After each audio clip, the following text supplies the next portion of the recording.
Mababagang balita para sa Alisto Lasaliano.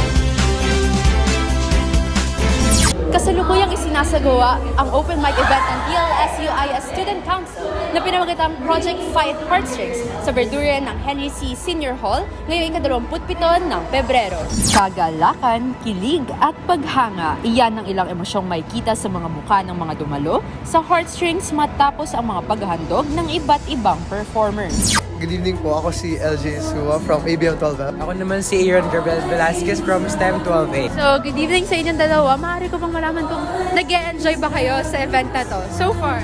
Actually, super enjoy ako, sa totoo lang. Like, talagang no lie, kasi very lively yung audience. And like, kung sinagsama-sama mo talaga medyo active and very loud people, talagang umaakit yung energy.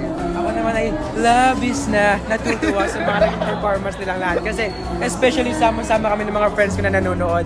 At feel ko yung heartstring dito talaga sa Verduran ngayong araw. Ayun. So, maaari ko bang malaman kung ano yung mga favorite niyong performance for tonight? Madami akong na-enjoy, pero ang favorite ko ever since naman is yung Hanggang Kailan by Orange and Lemons. And ever since talaga favorite ko sila. Ako naman, na-enjoy ko lahat ng performance, especially dahil na-express nila yung kanilang mga sarili ngayong month na ito. Kaya, so far, I'm having fun talaga. Ako po ay si Christian Johan Patrick Norbel o si CJ at ako ay ang Executive Secretary ng DLSSHS Manila Student Council. Ano ba ang purpose ng event na ito?